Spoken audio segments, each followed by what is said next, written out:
creative activity that will need about 10 minutes planning, and it's called Hungry Monster. And it's primarily a throwing game, okay? So helping your child with coordination, but it's also, when they get involved in the preparation, it's also about finger control and strength and pinching. So what you need to do beforehand is prepare the Hungry Monster.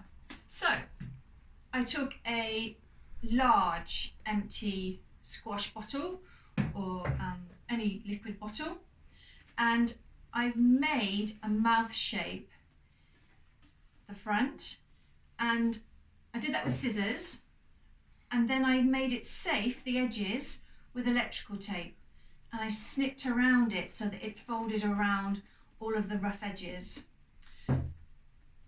Then I added some eyes and even an eyebrow. So I've just got to finish the eyebrow. So again, with the same electrical tape,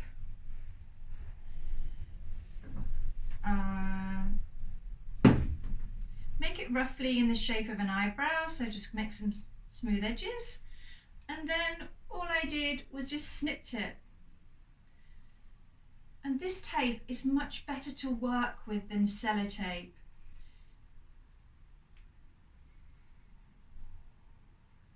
Okay, so that's my second eyebrow, so I'm going to put that on there. Okay, what do you think? Okay, that's an idea. You can be as creative as you like. You could add ears if you like, but I think that's probably as much as most of us can manage.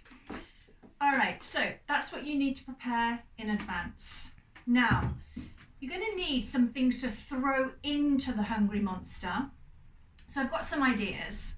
Get some things ready in advance, but I've got some pine cones I picked up in the park, and I've got some pom-poms. Okay, the bigger ones are easier, but you can make those available. And I got a toilet roll, and I cut it to make a small loop, okay? And those seem to work quite well in terms of throwing it sideways. Okay, so we can do some of those. I'm hoping that you can find all these things around the house. So get some things ready. That should be enough. But there's something that you can make with your child. So we'll just clear this out of the way because you don't need this with your child. Now, we're going to make some foil balls. Okay, so foil. Foil is a wonderful material for kids to play with. It's shiny, it makes a sound, it's crunchy, it's tactile, it's sensory. So please put this one into the game. So in addition to these. So this is what we're really making. So what you need to do is to break up a bit of foil. And I found that if I filled it with some toilet roll, it bulked it out a bit, so I wasn't using so much foil. It's a bit cheaper. Okay, so make a tight ball. And you should try and do this bit with your child because you don't need anything dangerous hanging around. You just need to take some foil, make some squares, and then get some toilet roll, and then your child can use their fingers to make the balls. Now that might just be an activity that keeps you engaged on its own, fine. Then you could move on to the bottle. Aim to make about 4, 5, 6, as many as you think. Okay, so once you've got all your throwing material ready, it's time to feed the Hungry Monster. Now, I did find when I was cleaning the inside of the bottle that a tea towel actually, if it stays in there, it does make it more stable. So I'm going to show you what I did. So I was drying the bottle, and I had it at the top, and I realised how much more secure it was. So I'm going to leave it in there. Oh. It nearly fell out then. Hang on. Okay. Right. And I'm thinking put it in the top rather than the bottom, because you need your child to see that their action, then the ball is then in the bottom of the bottle.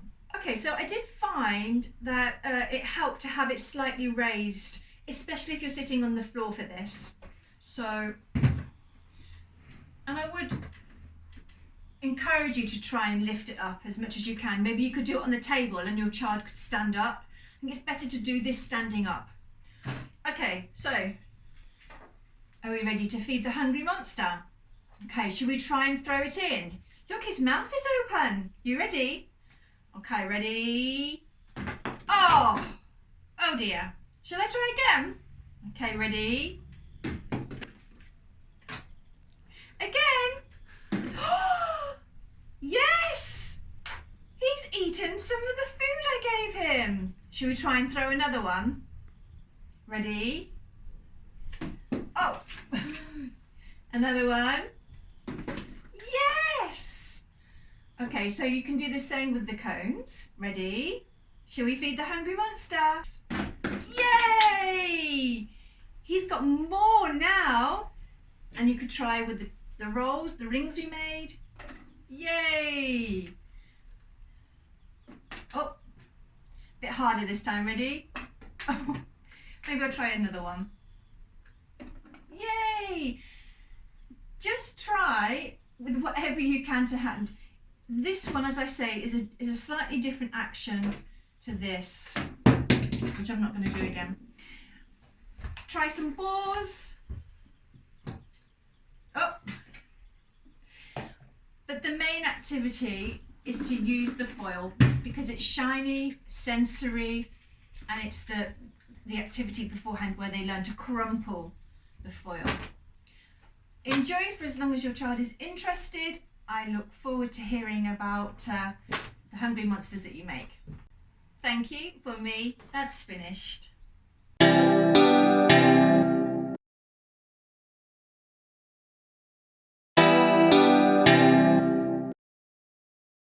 Hello, this is an easy to set up activity and it's called Find the Pegs.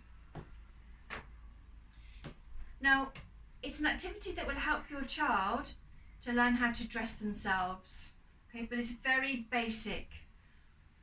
There was another activity that I did, putting on socks, the first stages of knowing how to take off socks, but this is a very general body one, okay? So all you'll need are some pegs, and I've done my usual putting them around the base of a container. And I've got 10 pegs because this could form a counting activity as well. So what you're going to do is you're just going to put the pegs, pin the pegs on your child's clothes, okay? Wherever you can, okay? Oh, we've lost one, never mind. Put one in my pocket. Maybe some at the back. Now, when you've put them all on, let's put them all on. Okay. Oh, we could do some on our shirt. We could do some here, couldn't we? Okay. Maybe here. Okay. Right. Oh, we dropped one. Never mind. Okay. So you say to your child, "Oh, where are the pegs? Can you take the pegs off?" So, can you find the pegs? Okay. Look, here's one near your stomach. Let's take it off. So they're practicing the pincer grip here and putting it back on the container. Okay, where's another one? Oh, look, there's one on your knee. Let's take that one off, a red one. Let's put that on the container. Okay, can you see any more? There's a blue one on your shoulder, on your left shoulder. Okay, let's take it off. Very good. Now, let's have a look. Oh, look, there's one there on your top. Let's put that there. Oh, look. Can you see that one in your pocket? Let's put that one there. And I can see this one on your right shoulder. Okay, let's take it off. Now, I think there might be, oh yes, there's one here behind you. Okay, can you feel any more? Oh, yeah, look, here's one. Here, on your hip. Okay, now, how many have we got? 1, 2, 3, 4, 5, 6, 7, 8, 9. And we should have 10. So where is it? Oh. Oh. Oh, look. Can you feel it? Okay, take that one off. Put it on there. Well done. This is a great activity to practice the pincer grip and also the language, the vocabulary associated with body, and that they get a chance to move around their body, to go to the right, the left, feel around their back. It's a very simple task that will get them started in learning how to dress themselves. But for me, that's finished.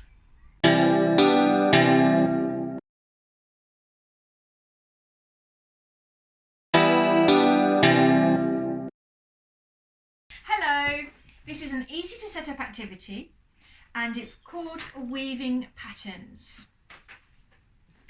And it develops hand-eye coordination and fine motor control.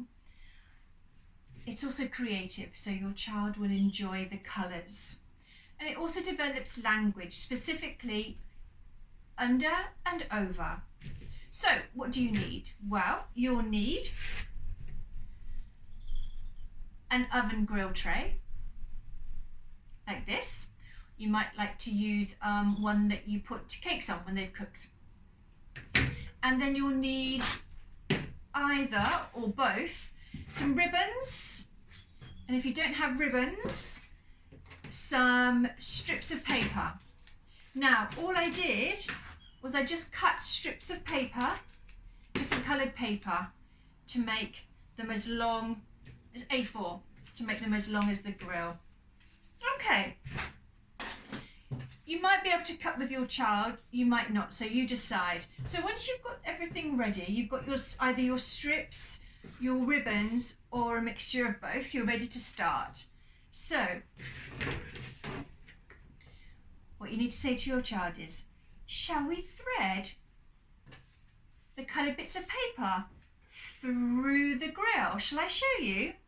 So we're going to go under, over, under, over, under, over. Okay, so you can either help to feed it through or help at this end, wherever your child needs support. Okay, right, that's it. So you've done the first one. Should we try another one? Should we try a pink one now? Okay, let's do it the opposite way to make it look different and like a weave. So we're going under, over, under, over, under, over. Okay, well done. You're doing really well. Now I'm obviously doing it quite fast. Your child might take much longer. That's fine. It's about developing coordination. So now let's try some ribbons. Okay.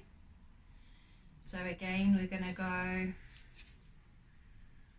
do it like this. Now you might not want to do every line, so you might want to miss a few. And this makes it look nice too. So we've got a nice green ribbon here, and it's shiny, so it's sensory. Okay, what about this one? The big pink one it's got some sparkles on it, some gems on it. So let's try that one. Let's go under. Let's do a few, okay? Wow, look how pretty this looks. So you get the idea of it building up as a pattern. You might even have some shoelaces to use, and that would start to develop things like tying shoelaces. So introduce as many different materials as you can. Okay, wow. Pull that bit there. Wow, look. And you just go all the way across, filling it all up. Your child might want to do different, let them be as creative as they want. The idea is to strengthen your fingers and to practice that hand-eye coordination, and ultimately make something that's quite nice to look at. So, for me, that's finished.